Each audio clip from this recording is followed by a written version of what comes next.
সাকিব আল হাসানকে এখন একাদশ থেকে বাদ দিতে বলা হচ্ছে।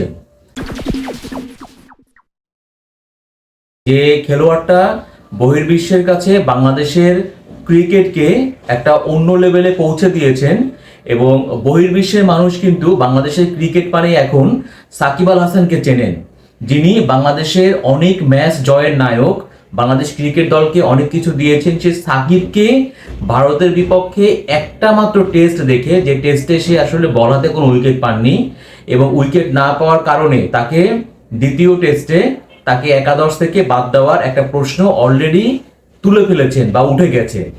মানে আমরা আসলে কোন দেশে বাস করছি আমরা, যে সাকিবের মতো একজন খেলোয়াড়কেও এখন একাদশ থেকে বাদ দিতে বলা হয়, এই প্রশ্ন এখন তোলা হয়। সাকিব আল হাসানের বিকল্প কি আছে বাংলাদেশ ক্রিকেট দলে? সাকিবের যে ক্যারিয়ার, এই ক্যারিয়ারে তিনি বাংলাদেশ ক্রিকেট দলকে কি দেয়নি? সাকিবের পলিটিক্যাল ফিগারটা আপনি বাদ দেন, একজন পলিটিক্যাল পার্সন হিসেবে তার ভূমিকাটা একরকম, ক্রিকেটার হিসেবে বাংলাদেশ ক্রিকেট দলে একজন ক্রিকেটার হিসেবে সাকিবের বিকল্প কে আছে? সাকিব এমন একজন অলরাউন্ডার, এটা সবাই বলে থাকে, এটা কিন্তু আমার কথা না, এটা বাংলাদেশ দলের সাবেক ক্যাপ্টেন থেকে শুরু করে, টিম ম্যানেজমেন্ট থেকে শুরু করে, কোচ থেকে শুরু করে, রানিং খেলোয়াড় থেকে শুরু করে, আপনি যাকে প্রশ্ন করবেন সে আপনাকে বলবে সাকিব বাংলাদেশ দলের অন্যতম সেরা এবং গুরুত্বপূর্ণ একজন খেলোয়াড়, এবং সাকিব দলে থাকা মানে বাংলাদেশ একজন বেশি খেলোয়াড়কে খেলানো, মানে বাংলাদেশের একাদশে একজন বেশি খেলোয়াড় থাকা। এবং সাকিবের এখন যে বয়স, তিনি সবসময় যে অলরাউন্ড পারফরমেন্স করবেন এমনটা কিন্তু আশা করা ঠিক না, কিন্তু দেখবেন তিনি হয় ব্যাটিংয়ে অথবা তিনি বোলিংয়ে, যে কোনো একটা বিভাগে সাকিব ঠিকই পারফরমেন্স করে তিনি তার জায়গাটা তিনি কিন্তু পুষিয়ে দিবেন।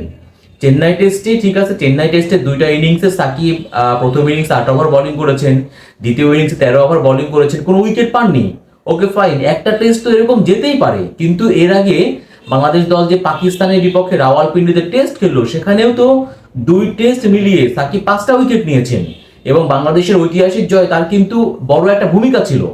আবার ভারতের সঙ্গে চেন্নাই টেস্টে সাকিব প্রথম ইনিংসে বাংলাদেশ দল যে 149 রান করেছিল, সেইখানে সাকিব কিন্তু সর্বোচ্চ 32 রান করেছেন এবং দ্বিতীয় ইনিংসেও তিনি 25 রান করেছেন। তার মানে তিনি উইকেট না পেলেও তিনি কিন্তু ব্যাট হাতে দলে অবদান রেখেছেন। সো যে কথা প্রথমেই আমি বললাম যে একটা অলরাউন্ডার, তিনি কি সবসময়ই প্রত্যেকটা ম্যাচে তিনি কি দুইটা বিভাগে দিতে পারবেন সেরাটা তার? এটা তো হইতে পারে না। সাকিবের তো এখন বয়সটাও বিবেচনা করতে হবে এবং আপনারা সবাই অলরেডি জানেনও যে সাকিব তিনি কিন্তু চোখের সমস্যায় ভুগছেন, সাকিব আঙ্গুলে চোট নিয়ে খেলছেন।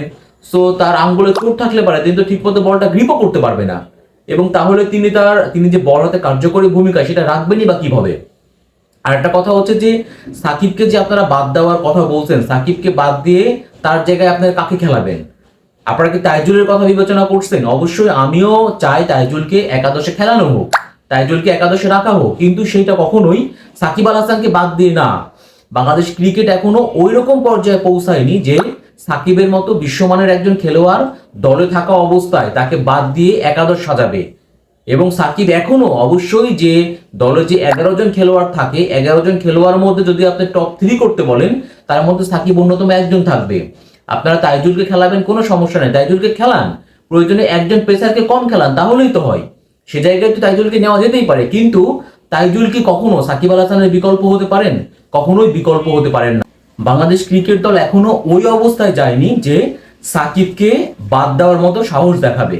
আর একটা কথা হচ্ছে, একটা ম্যাচের পারফরমেন্স দিয়ে কখনোই কোনো খেলোয়াড়কে বাদ দেওয়া যায় না, বিশেষ করে সাকিব আল হাসানের মতো খেলোয়াড়। আর সাকিব যখন মনে করবেন যে তিনি দলকে শতভাগ দিতে পারছেন না, তখন দেখবেন যে নিজ থেকেই খেলবেন না। সাকিব, আমার মনে হয় যে আপনি আসলে ভুল দেশে জন্মগ্রহণ করেছেন, এই দেশ আপনাকে ডিজার্ভ করে না।